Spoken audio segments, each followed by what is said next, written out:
Karena memang sunnah lah yang akan menyatukan. Makanya sunnah itu jangan disunat. Ini kadang-kadang yang sunat-sunat disunat, yang alasan kan cuma sunat. Tapi yang tambahan dibela-belain dengan alasan kan baik. Memang sunnah Nabi tidak baik. Hah? Sunnah Nabi memang tidak baik. Alasan ini kenapa tidak? Oh ini kan cuma sunat, Pak. Jadi boleh saja ditinggalkan. Antum jangan paksakan yang sunat, akhi. Jangan samakan yang wajib dengan yang sunat. Mantap juga alasan logisnya, betul. Jangan samakan yang wajib dengan yang sunat. Kan itu cuma sunat. Jangan paksa orang. Tapi pas yang bukan sunnah dipaksakan. Awas kalau tak ikut, tidak dikuburkan kalau mati. Karena dianggap tidak sosial. Ya, nggak dianggap tidak sosial. Kalau misalnya yang awalnya katanya juga tidak ada yang mewajibkan, tapi pas kenyataannya diwajibkan. Kamu mau jadi imam di sini Masjid Zaid? Iya Pak. Iya Pak. Mau tidak zikir karya? Oh saya tidak biasa Pak. Kalau gitu Anda tidak bisa jadi imam, sebab jemaah di sini suka zikir kareh. Tak tahu kareh keras. Memang secara teori tidak ada yang mewajibkan, tapi aplikasi diwajibkan. Sehingga siapapun yang zikirnya tidak kareh tak akan lulus. Apa sebab? Tukang ujinya mensyaratkan zikir kareh. Karena jemaah suka zikir kareh.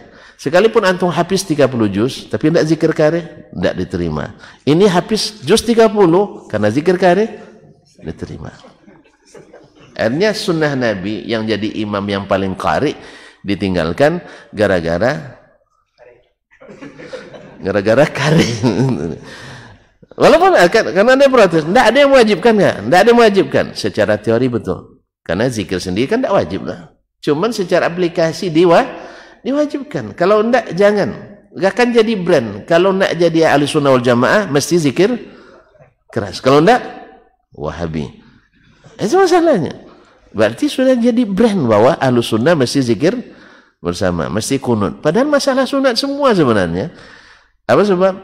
Karena tadi yang sunat boleh tinggalkan karena sunat, tapi yang bukan sunnah wajib dikerjakan karena dia hasanah.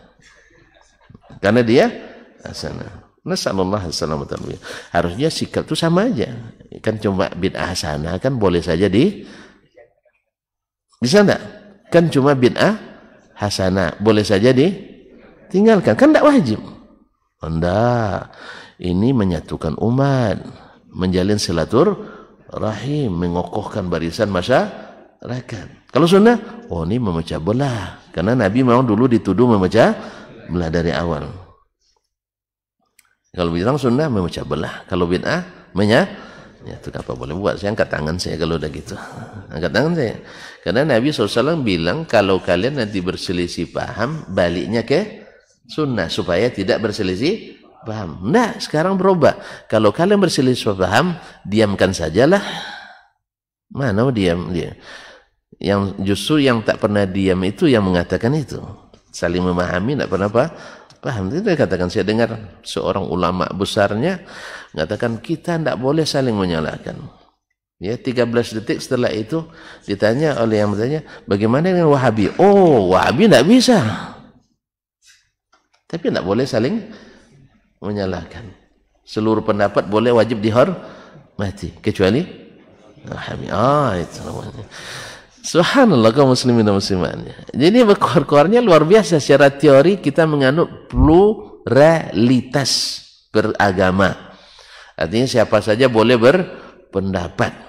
Ya, tidak boleh disalahkan. 13 detik saja, tidak sampai 13 menit, 13 detik berubah. Yaitu kecuali Wahabi. Berarti Wahabi tidak dianggap pendapat karena orangnya tidak ada yang pintar satupun, semuanya orang-orang yang tidak berakal, orang-orang yang bongak-bongak dan sebagainya. Ya. Nah, saya tidak tanya yang ngaji-ngaji ini, tapi kita di sini kan tidak ada Wahabi kan, jadi aman kita sekarang nih. Di sini tidak ada Wahabi, alhamdulillah. Saya pun tidak pernah dapat sertifikat Wahabi, alhamdulillah. Silabus saya bawa pulang. Ada. Tidak ada namanya mata pelajaran Hah? Kalau ke ormas kan ada kan, misalnya kalau ormas ini, tahu anggaplah ormas Dasmania, Dasmanian kan ada kan? Ada kan? Ada. Nah, kalau di sana tidak ada, Wahabian tidak ada. Alhamdulillah. Semuanya disuruh digiring kita Al-Quran was sunnah ala fahmi salafis salih. Itu aja.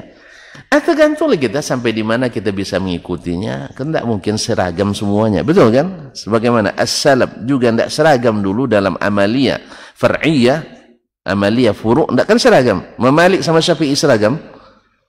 Tidak. Syafi'i dengan Ahmad seragam? Tidak. Kita harus juga siap untuk menerima itu. Abu Hanifah dengan Malik seragam? Tidak juga. Harus siap dengan itu. Cuman dalam manhaj mereka sama.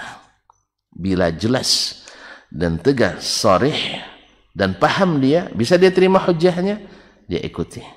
Kalau kita kan enggak, bukan karena masalahnya jelas enggak jelas, masalahnya mau enggak mau, gitu masalahnya. Kalau mereka enggak, makanya mereka enggak seragam. Jadi jangan dipaksakan seragam enggak. Nanti antum bikin yang enggak ngaji di Zaid bin Sabit enggak sunnah, yang enggak ngaji di sini, itu bahaya nanti. Karena kalau semua ngaji di sini enggak muat masjidnya.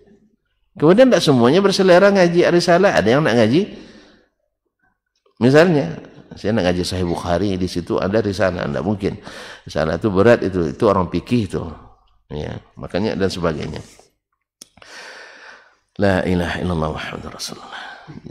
Jelas sahabat. Jadi Nabi bila Allah membuat hukum baru, Nabi juga terapkan supaya umat beralih dari satu sunnah ke sunnah yang lain. Artinya apa? Teori ada, aplikasi nyata. Oleh sebab itu tak perlu kita mencari selain itu, kecuali dalam kondisi yang memang qabil al-ijtihad, yang boleh berijtihad di dalamnya. Tapi kalau masalah yang tidak bisa diijtihad, tidak boleh kita berijtihad di dalamnya.